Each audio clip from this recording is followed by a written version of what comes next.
1930년대 미국을 휩쓸었었던 경제 대공황 기간에 중서부 지방의 가정들이 모두 아마 먹고 사는 문제로 어려움을 겪고 있었다고 합니다. 근데 그 중서부의 어느 한 마을에 한 소년이 자기 동네에 서커스단이 온다라고 하는 광고 포스터를 보고 너무너무 가고 싶은 거예요. 근데 그 서커스 공연에 들어가려면 입장료가 1불이에요, 1불. 그래서 이 소년이 아버지에게 아빠 나 너무너무 보고 싶어요.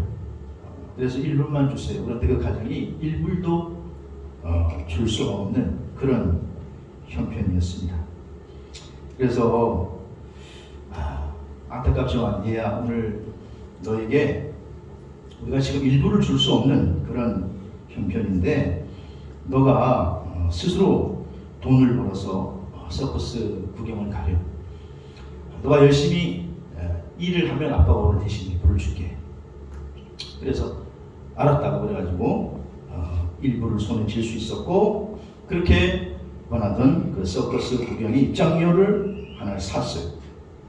그래가지고 이제 서커스단이 그 마을에 도착한 날 마을 행진을 하면서 고개사들과 동물들 막 거리에 이제 나오게 됐는데 이 소년이 너무너무 신기해가지고 이제 거리에 나가서 막 서커스단 또 코끼리 뭐 이런 각종 동물들을 막 보고 있는데 그때 한 어린 관계가 춤추며 소년에게 접근해 온 거예요. 그래서 이 소년은 자기가 쥐고 있는 그 1불을 주고 산 입장권을 광대의 손에 쥐어줍니다. 그리고 행렬이 다 지나가고 막 박수를 치고 집에 돌아와서 아빠 오늘 제가 소원하던 서커스단을 길거리에서 잘 봤어요. 덩치 큰 코끼리도 봤고 어린 광대가 춤추는 것도 봤고 사람들이 신기하게 막 휙휙 도는 것도 봤어요. 그러니까 아버지가 뭐라 그러시겠어요? 얘야 넌 서커스단을 본 게 아니라 서커스 구경을 한 게 아니라 서커스 행렬을 본 것뿐이란다. 넌 그 안에 진작에 들어가서 봐야 하는데 길거리에 있는 지나가는 광경만 보고 이 소년은 자기가 공연을 봤다고 생각한 거예요. 그래서 입장권을 그냥 그 광대에게 줘버리고 말았던 것이죠.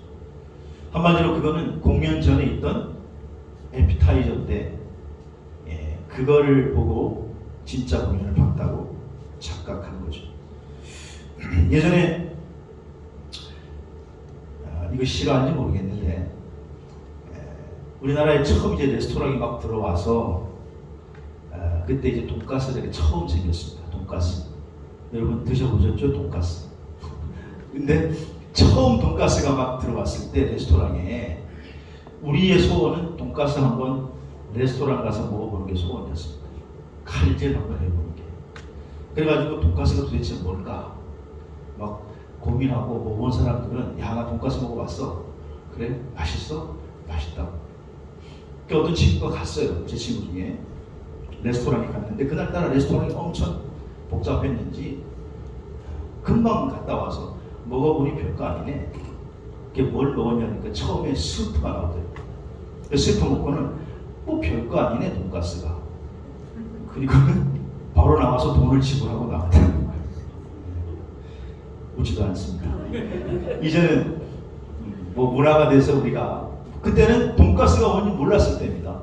그래가지고 스프를 돈가스로 알고 이 친구가 스프만 먹고 돈은 돈가스 값을 주고 나왔던 적이 있었다는 거예요. 그래서 돈가스 거 별거 아니네 그러면서 자랑을 하는데 야 이 바보야 너는 에피타이저만 먹고 와가지고 돈가스는 먹어보지도 못했어. 진짜 먹어본 사람들이 그렇게 이야기하는 것을 들었습니다. 여러분 우리가 이제 다가올 성탄의 계절에 예수 그리스도의 탄생의 의미는 알지 못한 채 여전히 성탄절날 선물, 카드, 파티, 휴가에 초점을 맞추고 살아가는 사람들이 많습니다. 연휴 기간 동안에 먹을 걸 구입하고 휴가 갈 계획을 세우고 화려하게 보낼 파티를 준비합니다. 성탄 휴가도 계획합니다.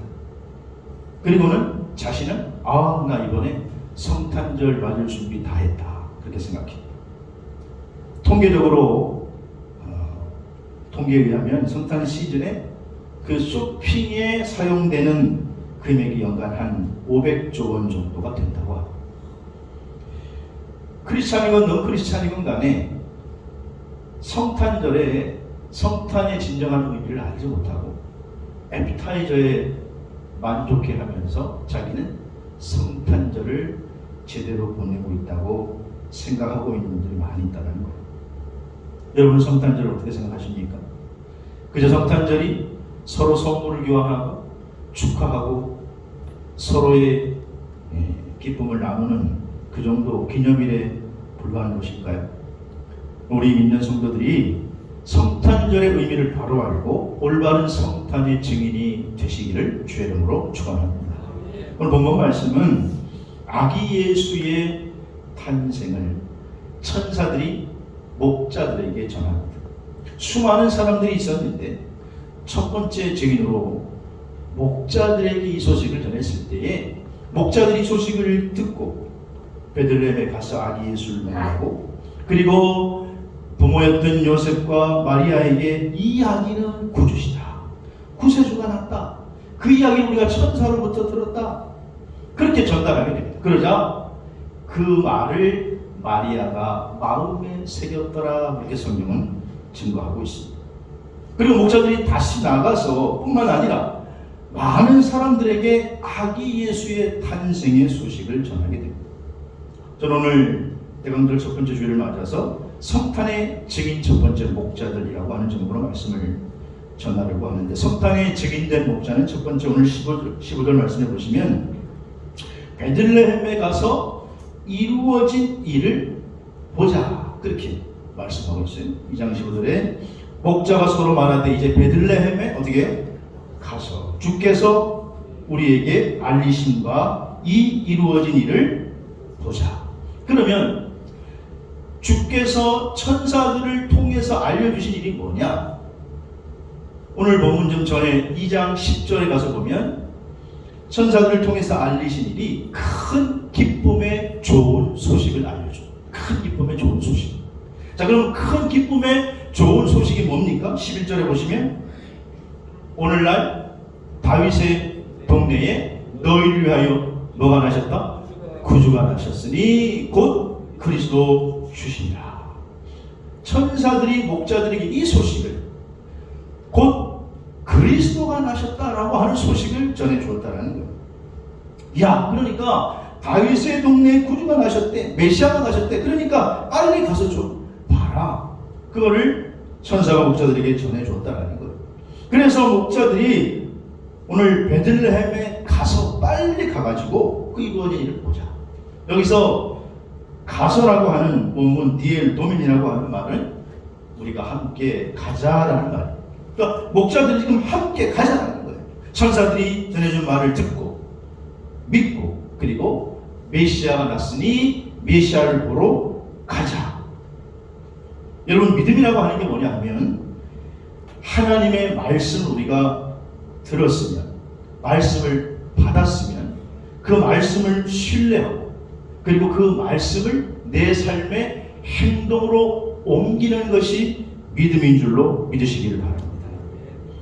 마태복음 7장 24절을 보시면 주님께서 마태복음 5장, 6장, 7장에 산상수훈, 소위 산상에서 설교를 하시면서 마지막 결론으로 이렇게 말씀하세요. 같이 읽겠습니다. 시작. 그러므로 누구든지 나의 이 말을 듣고 행하는 자는 그 집을 반석 위에 지은 지혜로운 사람 같아. 그 말씀을 듣고 어떻게 해요? 행하는 사람이 행동으로 옮기는 것이 진짜 믿음인 줄로 믿습니다. 그래서 야고보 기자는 야고보서 2장 22절에 내가 보거니와 믿음이 그의 행함과 함께 일하고, 행함으로 믿음이 어떻게 됐다고요? 온전하게 되었느니라. 할렐루야. 행함으로 온전하게 돼요. 그래서 오늘 본문에도 천사들이 전해준 소식을 목자가 들었어요. 그리고 그 소식을 신뢰했어요. 그리고 그 소식을, 그 말씀을 믿음으로 옮겨서 직접 베들레헴으로 갔다는 거예요. 사랑하시는 여러분, 금년 성탄절에 과연 내 믿음은 오늘 말씀을 들은 것을 행함으로 이어지는 믿음의 열매를 맺고 있는지를 한번 생각해 보시기 바랍니다. 어떤 분들은 하나님 말씀을 들을 때는 그 당시에는 아멘, 맞습니다, 아 그게 진리입니다 하고 동의해요. 그 참 좋습니다. 아멘 안 하는 것보다는 낫죠. 하지만 은혜 받은 말씀이 내 삶으로 이어지지 않는다면, 우리의 삶 속에서 세상에서 복음의 능력으로 행동으로 나타나지 않는다면 살아있는 믿음이 될 수 없습니다. 우리의 삶 속에서 행함으로 이어지게 되기를 주의 이름으로 축복합니다. 예수님의 탄생 소식이 마태복음에서는요, 동방박사들을 통해서 아기 예수께 경배하는 모습으로 나오게 됩니다. 별을 연구하고 당시에 천문학을 연구했던 소위 당시의 인텔리계층이었고 지식인이었던 동방박사들이 별을 보고 그 별을 연구하다가 예루살렘까지 오게 됩니다. 그리고 유대인의 왕이 태어나게 된다라고 하는 사실을 알고, 유대인의 왕이 태어나면 어디에서 태어나겠어요? 당연히 왕궁에서 태어나겠죠. 그래가지고 헤롯 왕궁으로 찾아가고, 그리고 거기에서 유대인의 왕으로 나시니가 누굽니까? 우리가 큰 별을 보고 왔는데 왕으로 나시니가 누굽니까? 그랬더니 마태복음 2장 3절 4절에 보면 성 안에 헤롯과 그 예루살렘 성이 듣고 소동한지라, 소동이 벌어지고 난리가 났어요. 내가 왕인데 왕이나? 그러면서 헤롯 왕이 야 이거 메시아가 났나 보다, 눈치를 채고, 이 보통 사람이 아니거든요, 헤롯이. 그러니까 대제사장과 백성들과 서기관 모아놓고는 메시아가 났다는데, 그리스도가 났다는데 태어나면 어디에서 났겠느냐. 그러자 서기관들이, 말씀을 연구하는 사람들이니 주저없이 대답하는데 마태복음 2장 5절에 보니까 이르되 어디서 나요? 유대 베들레헴이오니 이는 선지자로 이렇게 기록되어 있다. 그 여기 말씀에 메시아가 나면 베들레헴에 난다고 기록되어 있다는 거예요. 서기관은 메시아가 나면 베들레헴에서 태어난다는 사실을 알았습니까? 몰랐습니까? 알고 있었어요. 장소까지 알고 있었어요. 알긴 알았는데 서기관들은 행동으로 옮기지 않는 거예요. 그러나 오늘 동방박사들은 그 별을 보고 경배하러 갔고, 목자들은 그 소식을 듣고 행함으로 옮겨서 베들레헴까지 갔다라는 거예요. 여러분 야고보서 2장 19절을 보면 재미있는 말씀이 있어요.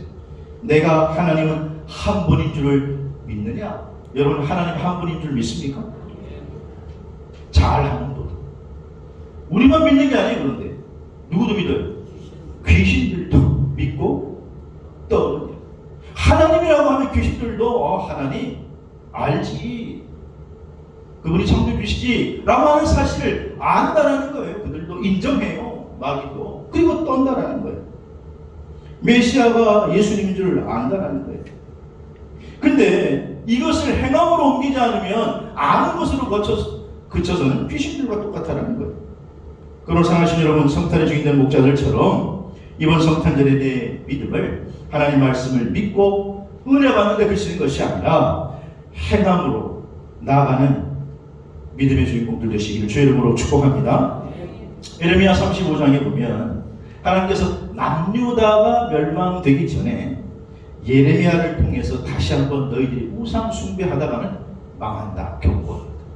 선지자들의 메시지가 줄기차게 말기에 오면 망한다, 돌이켜라, 그렇지 않으면 너희들은 망한다, 그러나 구원시킨다, 회복시킨다, 계속 거기에 대해서 메시지를 주고 있는데도, 경고하는데도 이스라엘 백성들이 듣지 않습니다. 하나님에 대해서 불순종할 때 하나님이 심판하신다, 그러니 너희들이 돌이켜오라. 그래도 말을 듣지 않으니 하나님께서 순종하는 좀 모델을 보여줘야 되겠다, 그렇게 생각하셔서 하나님이 예레미야를 통해서 무슨 명령을 내리냐면, 예레미야 35장에 보면 하나님께서 예레미야에게 레갑 자손들을 좀 한 방에 불러 모아라. 그래요. 그리고 그들로 하여금 포도주를 마시게 해라 명령합니다. 그래서 예레미야가 무슨 명령인지도 모르고 레갑 자손들을 불러 모았겠죠. 그리고 하나님이 명령한 대로 야 너희들 포도주를 좀 마셔라. 그런데 이 레갑 자손들이 문제는 먹을 수 없다는 거예요. 아니 우리는 포도주 못 마십니다. 왜? 그러니까 예레미야 35장 6절에 우리는 포도주를 마시지 아니하겠노라. 이유가 레갑의 아들 우리 손주 누가? 요나답이 우리에게 명령하여 이르기를 너희는 너희 자손은 영원히 포도주를 마시지 말며 이렇게 명령했더라. 우리 조상이 그렇게 명령했기 때문에 우리는 그 후손이니 그 명령을 지키고 있으니 마실 수 없다는 거예요. 그러니 그 모습을 하나님께서 아름답게 보시고 예레미야에게 야 레갑 자손 봐라.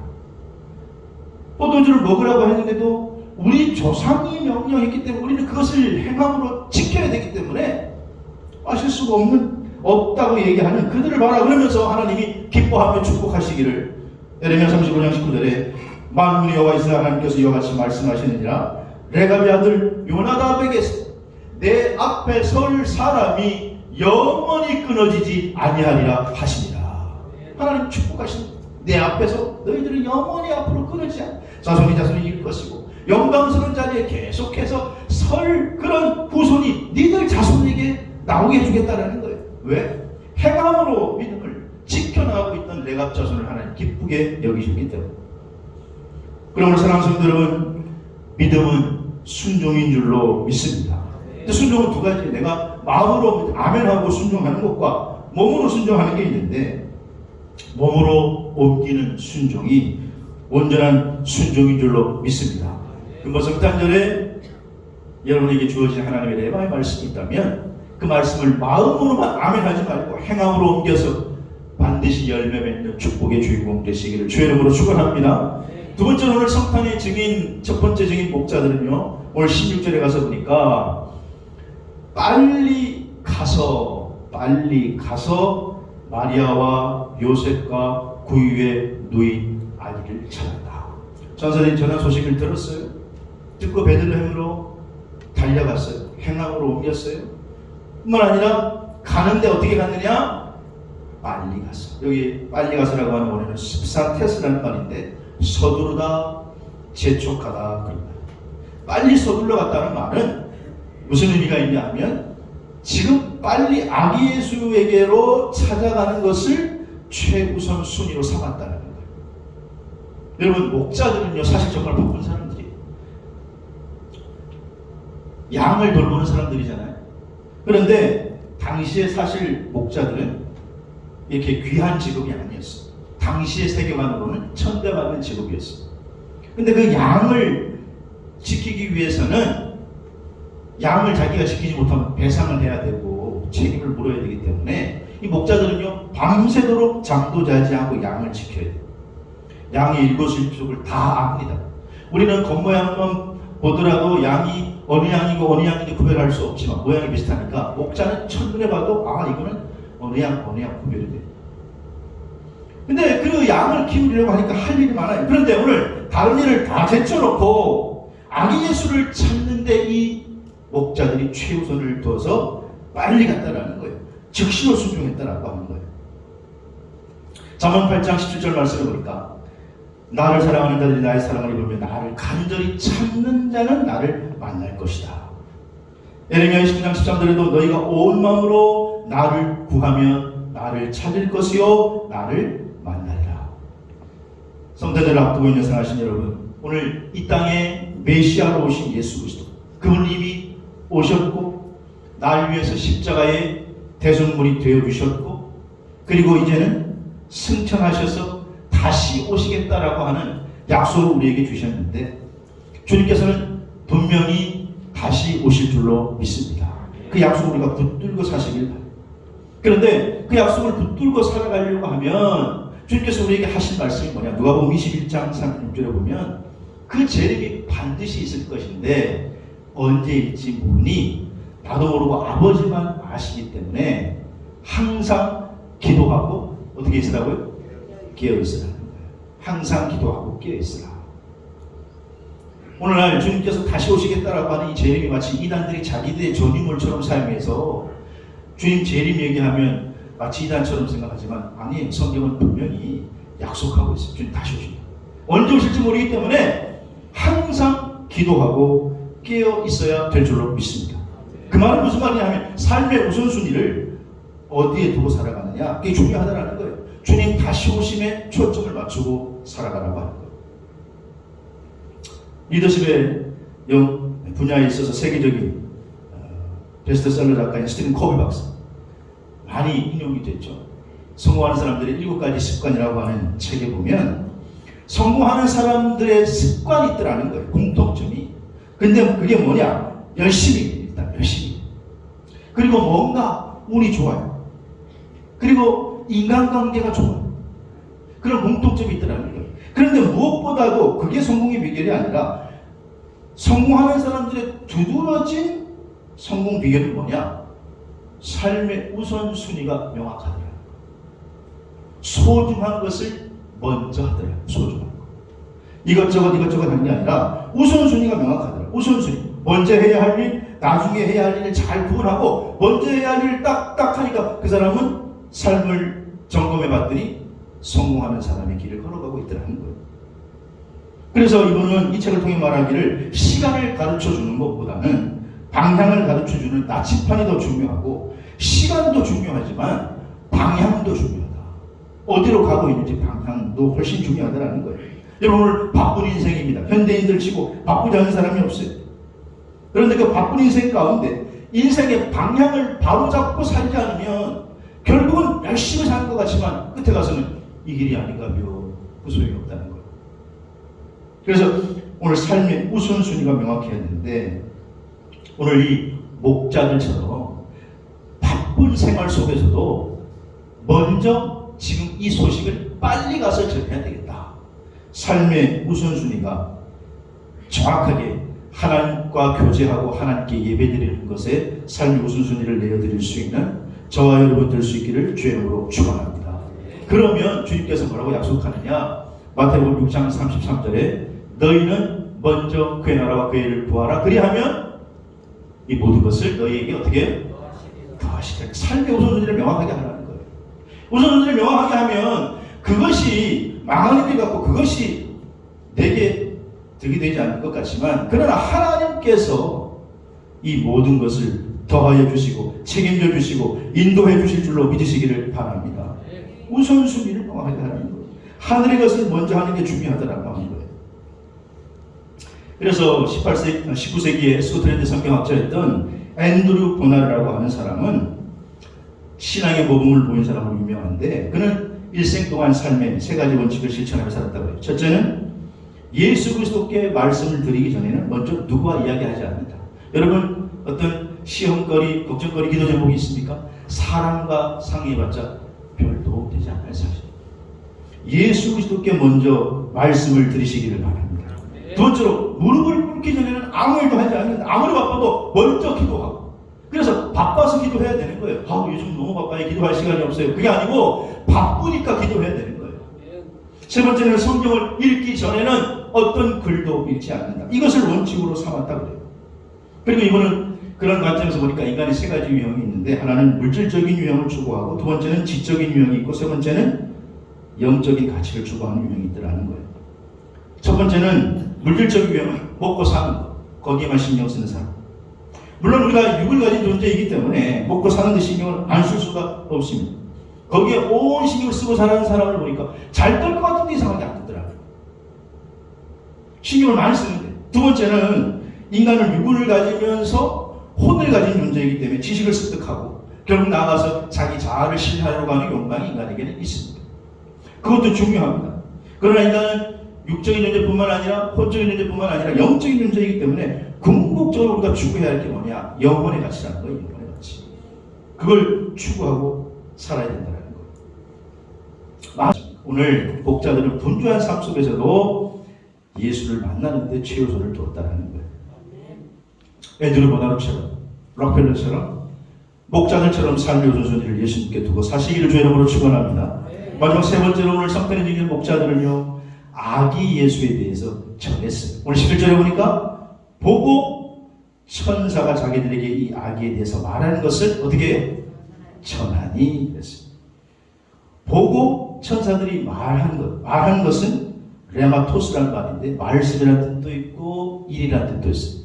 천사들이 전한 일, 말씀을 가서 전했어요. 먼저 육신의 부모에게 전했고 나아가서 세상 사람들에게 메시아가 났다, 메시아가 탄생했다라고 하는 소식을 전했다라는 거예요. 마태복음 9장 31절에 그들이 나가서 예수의 소문을 온 땅에 퍼뜨렸다 이렇게 말씀하고 있습니다. 사랑하신 성도 여러분, 오늘 우리가 복음을 받아들이고 구원받아 천국 백성이 된 것도 누군가가 나에게 복음을 전했기 때문에 오늘 이 자리에 저와 여러분이 나와 있는 줄로 믿습니다. 나도 그래서 누군가에게 예수 그리스도를 전하는 그러한 자리에 서야 될 줄로 믿습니다. 우리 주님께서도 마지막 승천하시기 전에 마태복음 28장 19절에 20절에 보면 소위 예수님이 지상대의 명령을 내리잖아요. 너희는 가서 모든 민족을 제자로 삼아. 너희는 가라는 거예요. 저 가라. 예. 자꾸 교회 안에만 머물리고 하지 말고 세상으로 가라는 거예요.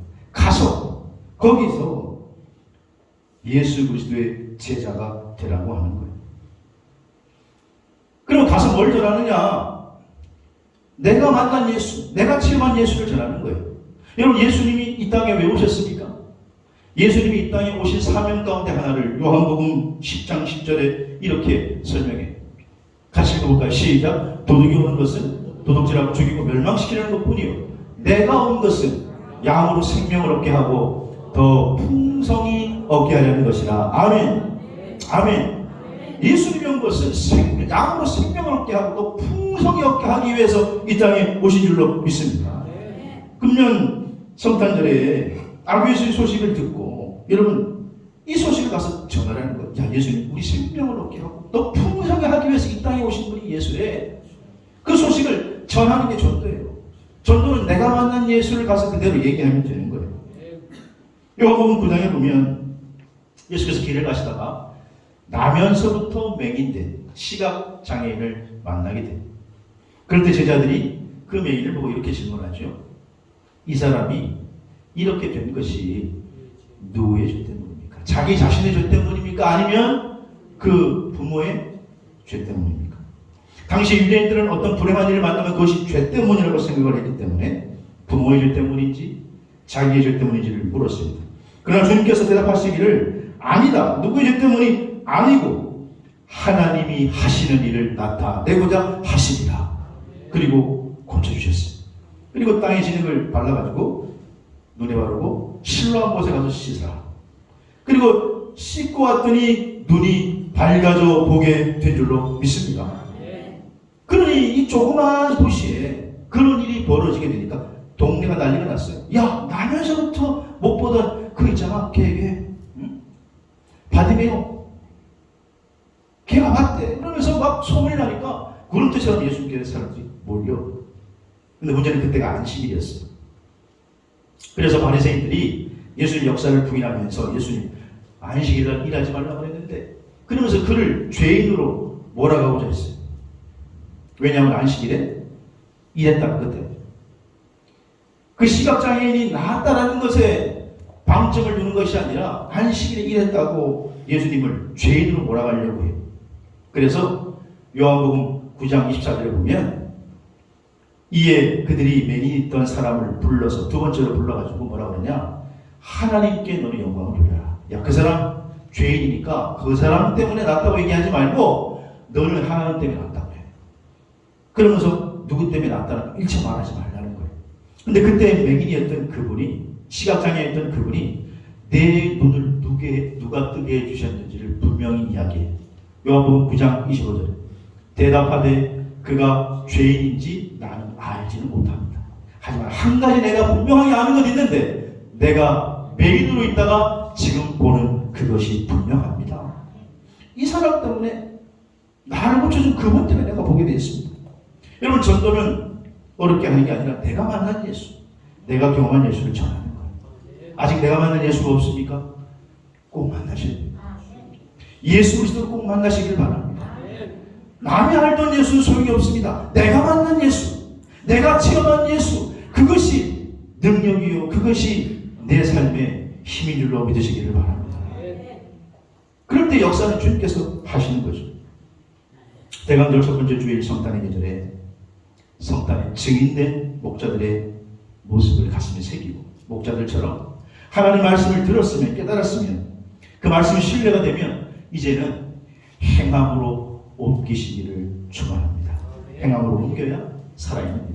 두 번째는 목자들이 얼마나 바쁜 사람 속에서도 삶의 우선순위. 여러분, 창조주 하나님이 맞다면, 여러분이 창조주 하나님을 신뢰할 수 있다면, 하나님이 만물의 창조주요 심판자임을 여러분이 신뢰할 수 있다면 그분과 교제하고 그분에게 예배하는 데 삶의 최우선순위를 두시기를 바랍니다. 그리고 한 걸음 더 나아가서 성탄에 증인된 목자들처럼 받은 내를 나 혼자 간직하지 말고 내가 체험한 예수를 입을 열어 증거하는 귀한 성탄 주인공 되시기를 주의 이름으로 축원합니다.